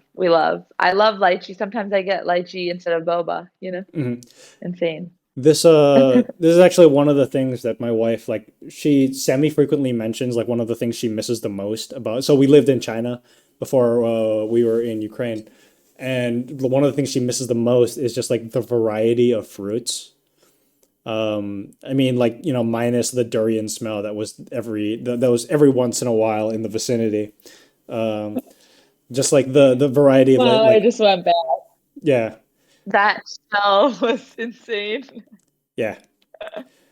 But it But was so like it was also just like, wow, look at like how like the fruits are different here. Like they're mhm, so like there's something like I need to try. Like there's something that I have never had exposure to in my life that I like consciously had exposure to. And now like I go and there's so much of the world and so many people like this is part of their daily experience and it's not like this fruit, this one mhm. piece of food is like not, it's not part of my diet at all that I know of, right? But Yeah. Have you had dragon fruit? yes, Dragon yes. fruit, dragon fruit is as close to an alien like food as there is probably on Earth. Just like or maybe like yeah, or maybe like I don't know if you know the anime manga One Piece, but there's like these magical fruit. They're called devil fruits. That's as close to a devil fruit as there is on the surface of the planet. That's like regularly consumed. I actually before me and my wife left, or no, it was right before like a vacation. We were going to be going to Cambodia. We just had like a lot of dragon fruit. I don't know for what reason, but like I got food poisoning, and I was just like blasting like red and like black seeds, and like Oh no. I thought I was bleeding out of every orifice in my body. Oh no. But it was just dragon fruit. Yeah, Oh wow. but like you could just imagine how all of the color was just like pretty nightmarish. Sorry if this is making you Yeah. uncomfortable. No, it's not. I just I had ADD for a second and I looked to my right and I seeing if the AC, because it's just gotten chilly in this Airbnb that I'm in. Mm, But I'm not grossed out by that. I mean, I almost thought about going to med school. Like, okay, fair you enough. can't be that grossed out about these things as much. Like, I mean, you can, and I guess if I were eating a sandwich right now, like maybe I'd be like, and put it down. But otherwise, no, we're good. During so this past year or so, have you picked up any new hobbies or like kind of discovered anything Yeah, new that you're really into? investing. Oh, okay. Gotta get them dollar bills. No, no, I have yeah, I think I've like next level network and socialization post COVID, like Hmm. vaccine. You know, I just like what I was like, great, I'm gonna make a million new friends, and I just made friends. I Hmm. just kept making friends in real life, and I was like, this is That's good. sick. These people are awesome. I started playing ultimate frisbee. That's where I made a lot of these friends. We Nice. played every Tuesday back when I lived in Chicago, and that's definitely not something I ever like. If you told me I was gonna play ultimate frisbee weekly, like I would just be like, no, I'm not. Like, there's no way I'm gonna pick up like a new, activity in group sport. Like, probably that's not like one I've already played, like volleyball, basketball, or maybe even soccer. But no, Hmm. I love it. I love ultimate. Yeah, it's one thing What about you? I'm itching to make this a two-way no, go for conversation. it. Feel free to ask as many questions as you'd like. Also, I learned to make sourdough. Um, I've been doing a lot more cooking. That's I'm awesome. trying to make my own Wow. stuff. I would love to try that one day. When you're back at stateside, we should all meet up in LA or New York or wherever Hmm. is convenient for you. And would love to try your sourdough. Maybe you can Oh try yeah, it out on a I'd bunch love of mochi to people. I'd love to be able to like Excuse meet me. with like mochi people in general, like just because like I've been in Ukraine for since like mochi started, and so I've never been able to go out to any of like the meets with everybody, and that's Hmm. something that like it definitely it's supposed to be part of like the community building, actually like going out with people doing shit and like having fun. Uh, but yeah, I mean, Totally. at the very least, I've gotten to like meet all the people who came on for like the podcast, or have like worked on various projects within Mochi. This might arguably be like a more in-depth like meeting and one that's got actually like more substance to it in terms of being able to like build a friendship and a relationship Yeah. um than like a quick meetup. Obviously, both would be awesome That to being be said, able to do. if I'm properly drunk, like a discussion with me like can go way too long. Is the big problem for me. No, it's okay. I actually don't drink alcohol. Hmm. And like it's interesting because that's just like never been part of my social experience Hmm. ever. So especially if I like caught you out at a mochi gathering, I'd probably be like really trying to veer the conversation back into, okay, so like tell me more. And like you'd probably just be like, Zunaira, goodbye. Oh no, no, But no! I this is the but thing. there's I hyper focus in conversations when I'm drunk. This is something I've discussed with my wife. Um, if I am like if I'm in any way inebriated, I have talked like I've talked with like a white supremacist about why white supremacy is stupid for 5 to 6 hours straight. I talked with this like computer guy about like quantum physics for 3 or 4 hours. And my wife was like, she wants to go to bed, but she didn't want to be rude because we were having like the guest over. And she's just like, oh my God. She's just giving me the death stare the entire time. I love it. It's yeah, no, I mean, getting into like past the superficial and into like Mhm. an actual meat of a conversation is It's fun. that's my jam. I love that stuff. Yeah. You say you don't drink, so it's never been part of your social life. Is it like a thing you kind of grew up around? Like people not drinking, or is it just like a personal choice? Yeah. So I'm Muslim and I practice Islam Hmm. to the best of my ability, let's just say, in a lot of ways.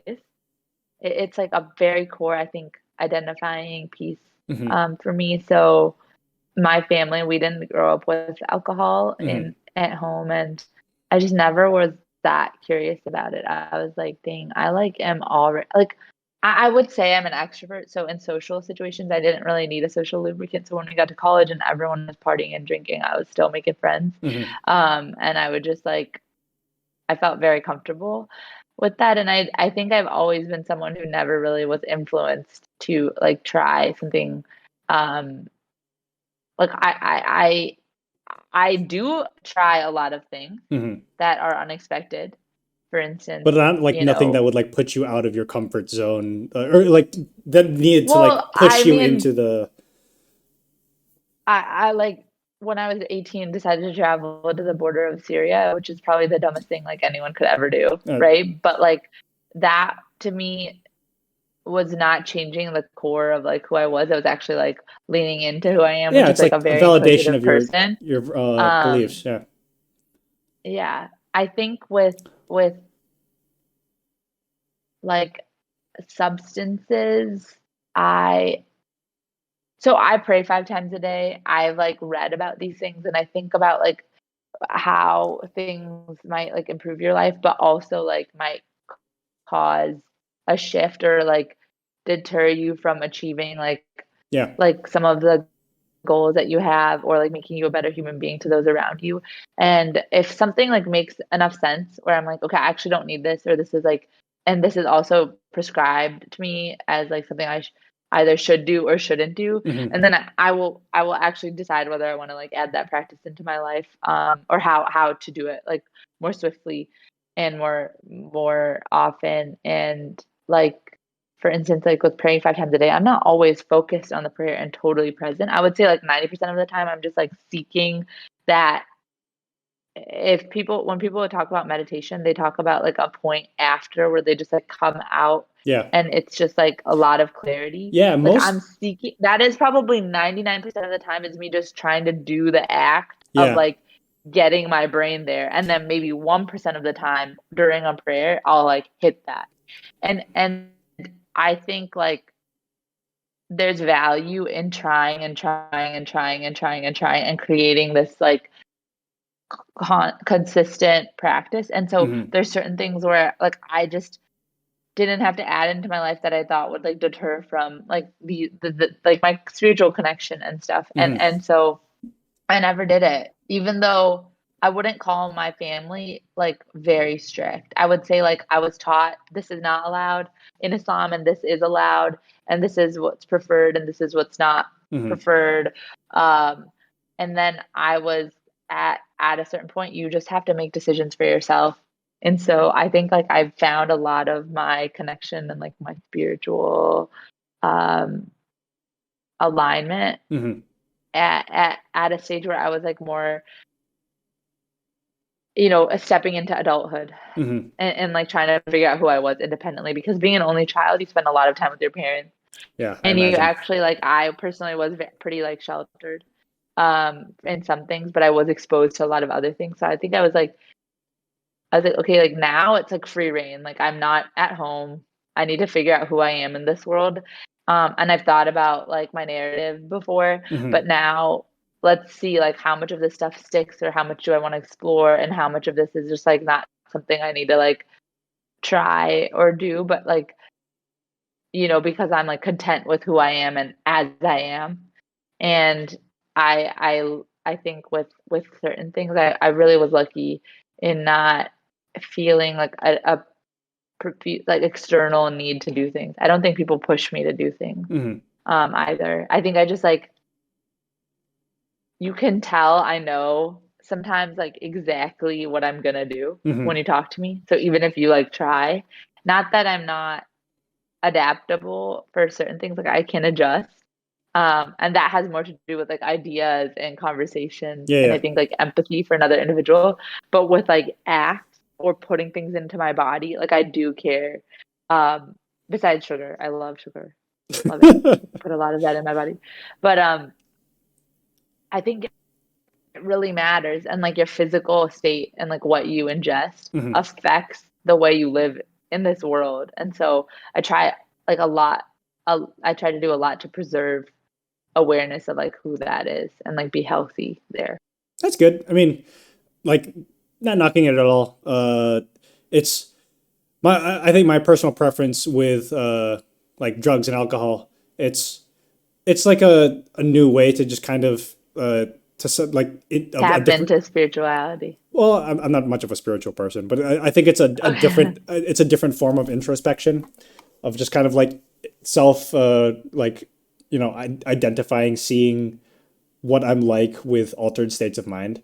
I think I kind of it like I don't follow the religion, but I kind of like the Dionysian like exploration of the mind.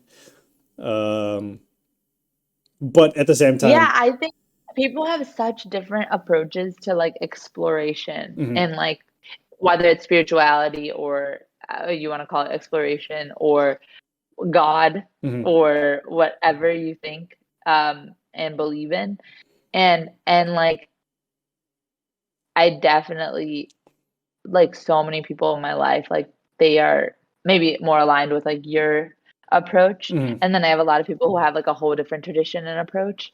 And that's what's beautiful. It's like maybe we can arrive at some sort of experience, like shared experience with a different approach, which means like it's not a monolith in like how we live our lives, which is just like I think that's like great for that. Like encouraging like that's just that's how we need to think about the world. And I think like the world, this is something that I think the world is like way more receptive to now, mhm, actually, which I love, yeah. you know. Uh, I think part of my worldview with between like variety of like worldviews, faiths, belief systems, whatever. Uh, we are all different manifestations of like the the chaotic universe trying to understand and explain itself to itself. Because like minus the introspection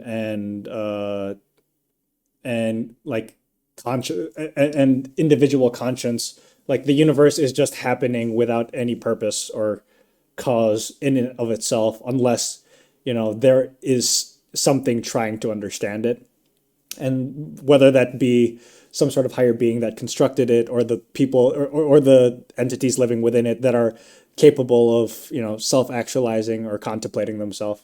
Like, it gives existence purpose, in giving us the ability to make decisions and choose and interact with things. And so, Yeah, I think yeah, I think that that's like I have one of my best friends, she like has a very similar view in like how she approaches life. And then we've talked about this a lot because Um, I think where I differ is that I actually really believe in like a higher power, like one being and mhm, one higher power, like so much so that I like if I try to question it, like my belief in it is like actually strengthened with everything I look at mhm, that like might disprove that to someone else. It like strengthens my belief in it, which is like we wear such different lenses, which is so fascinating to me because like we've a lot of shared experiences. She's also an only child. She's kind of also she went to school with me and like we did a lot of like similar things. We have a lot of similar interests. And then when we look at these things, like my inclination of the world and like the purpose, my purpose in this world and like my physical manifestation and my spiritual manifestation all are rooted in this higher power, this creator, and I'm like the creation. And then there's like this dynamic Mm-hmm. that's like vertical. And for her, it's like randomness and us, you know, building like the world that like we and exploring the world that we were like put into Mm-hmm. randomly, like came into existence into. And it's just so interesting because we like had so many shared, I guess, environmental, like like we have a lot of similar things that like in our background, like a Mm-hmm. lot of shared approaches to how we were raised, and like the fact that our parents are like, you know, maybe like very professional, but also have like an immigrant connection, or like a Yeah, lot, yeah. we're minorities, like we're only children, and we look at things Just in a like this wildly different so way. differently. Yeah. And but we also then get to like the crux of who we want to be and what we see as like a good act, and something we'd want to stay away from. Like it's very aligned. Mm-hmm. Like we both care about, like if you talk about the prison industrial complex, like we'll probably have very similar viewpoints on that. If you talk about like the refugee experience, we'll Liberals. probably have similar viewpoints on it. If you talk about what is kindness and what is empathy, like we will have very similar Mm-hmm. definitions of it. It's cool.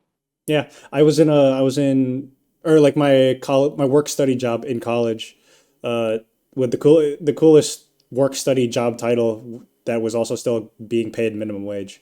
I was a multi-faith ambassador, and my job was like organizing different religious groups on the campus to like do social events and like fundraising and stuff like that. And we would have like a weekly talk of like people like Christians, atheists, Muslims, Jews, Hindus, Wiccans, and just like kind of talking about different. We would set like a topic of like, oh, women in your practice, homosexuality, ecological justice, rights, destiny, all of these, and then everybody would just kind of discuss it from their own perspective, and it was always just a very interesting discussion. Uh, yeah, Yeah, for sure. That's I love that stuff because it's always like cool to hear how people like think about certain things, and then find actually like shared experience and outlooks. yeah. Okay. Cool. So we are coming up to time. Um, do you have anything that you would like to plug? Your Instagram at ZooChains. Yeah, my Twitter, which I don't really use as often, but I'm trying to build up, is at Zunaira NA. Just my name and then my middle name, Mm-hmm. first initial of my middle name. And my Projects. and Anything else that you want to recommend to check out? I mean, I like if you are building something and are a founder, would love to talk to you about your project. Like, She'll fly out. um, you know, I'll have one conversation on Zoom, and if it makes sense, I'll fly out. Um, yeah, if you know people building cool things that you think should exist in this world and like there's a market for, love to talk to them. If you write and you want to talk about writing, like we should do. I would love to meet anyone and anyone who wants to meet me, and happy to. If you're ever in Columbus or Chicago, link up. Word. Those are the two cities where I spent the most amount of my time. But maybe I'll be in New York and LA, and other places often too. So Dope. And then for me, just gonna plug like we're doing. I'm gonna be starting uploading to a Mochi dedicated YouTube channel. I'm gonna be migrating all of like the podcast and the streaming stuff there. I post videos at least twice a week. I think these podcasts come up every 2 weeks, and then uh, it was 2 weeks ago now. The zine came out, issue two, nonsense. I wrote a piece. There are 8 other pieces. They're all wildly different from each other, and they're all pretty nonsensical. You can check those out at zine.mochi.club. Zunaira, thank you for being my guest. Thank you for your time and thanks for coming on. I had so much fun. Thank you for having me. Yeah, no problem. I'll lead us out. Stick around and for just a debrief. That'd be cool.